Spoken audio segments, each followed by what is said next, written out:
Level design is a lot about coming up with the puzzles and the layout and the pacing of an area and coming up with the themes and how they integrate with the story. I worked with Corey to kind of pace it out on paper in a very, very rough form. Corey figured out what he wanted in the script, and then we agreed upon different worlds and kind of the scale of the worlds, what mechanics we wanted to introduce in those worlds, and then set up the layout to facilitate that. On a day-to-day basis, working with all the different level designers to make sure that everything kind of had a consistent feel to it. And then when you jump on it, it's just like a straight elevator ride down. Level design is about planning and like figuring out like, okay, if we want this, then like how are we gonna stage this, and kind of sticking to your guns, but at the same time, having the fluidity to kind of like change gears when you need to, just be like, oh, well, that totally doesn't work, throw it away, and like, start all over again. Basically, you have to look at the game from the top down. So we have to say, well, we just had a puzzle here, so let's try to like have a big fight, because it's a little bit more visceral after you just used your brain to, figure out this crazy puzzle that we throw in. So we do that kind of stuff, like just how we want the fights to go, difficulty level of the fight. How we determine how to pace the fights is very much trial and error. We'll spend days on a fight, and then we'll have a play test, and then we can throw all of what we just did out the window. You can tell just by watching them play. Camera design is basically taking the player and guiding them through the interactive experience. So the camera designer's job is to help the player understand a puzzle, where to go, what he needs to see in order to achieve success in a video game. Camera in a game like God of War 2 is incredibly important because it basically shows the player everything that he needs to know in order to become a master at the game. When we're doing like play tests and stuff like that, we're trying to figure out what are these players trying to see. We're trying to make sure that we're thinking about, well, what is the player's experience at any point, and what is the player thinking about? And so we show that. The basic viewpoint is that we're trying to stay behind Kratos, and we're trying to lead the player in the proper direction. We change it up when you get into an arena and you do some combat and stuff like that. Generally, you don't necessarily need to be behind Kratos at that point of view. You want to see all the enemies and stuff around you. So we might go to a side view, we might go to a 3/4 top-down view. We go to different views in order to provide perspective for the player so that he can see the enemies around him a little bit better. He can have combat a little bit better. His controls feel right for the combat. But that wouldn't necessarily be the same view that we have for when we're following them, when we're trying to just lead them from one point to another point.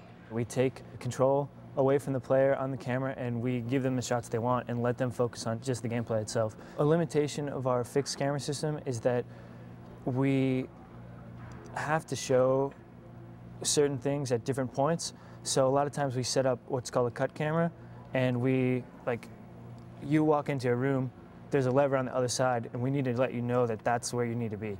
So we'll zoom in on the lever, show that, and then back out and say, okay, now do what you want, but we pretty much just told you where to go. You only notice the cameras when they're bad.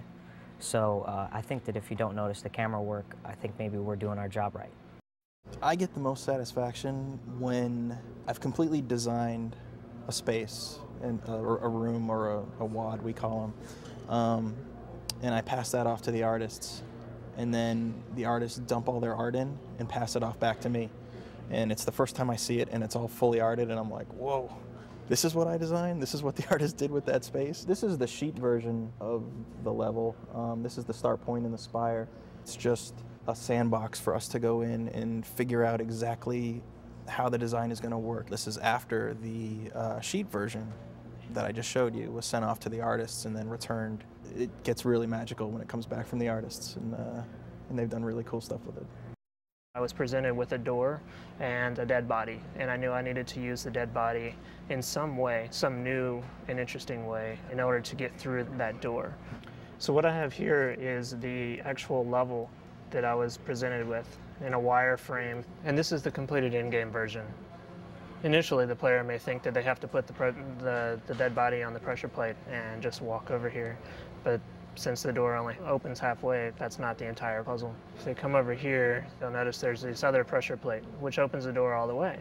So if I make a run for it, kind of go through, I just don't have enough time in order to get over there. So The distance between here and the final door is much less than the distance between here and the final door. So I should probably put that dead body on that pressure plate. And I realized that this debris that's floating by in the river was the same debris that was floating by in this other river. So it must be some kind of circuit. So I put the dead body into the river just to see what would happen. And come over here and check in, and oh, there's my dead body. So pick that bad boy up, put him onto the pressure plate. That opens the gate halfway. Now I'm closer to the door, so I should be able to make a break for it and run over here and exit through the door just in time.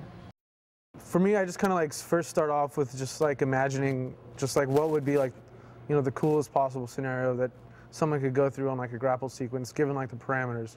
And then I'll start like going down on paper and like just drawing, like sketching out the rough ideas. And then from there I go into like Maya, and then I'll start actually building out the level, putting the points in, and then I'll start going in there and like tweaking it and tuning it until it's done.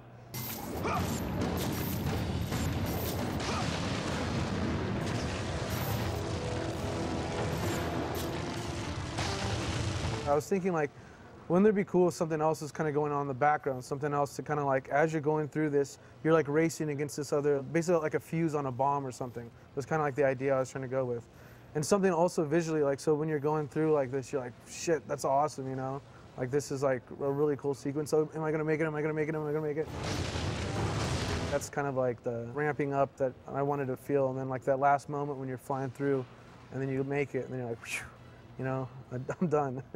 I hope in the end, you know, even if you're restarting and playing through a couple times, that it's not that long and you'll be able to get through it and you'll be able to have a, you know, an awesome experience. So.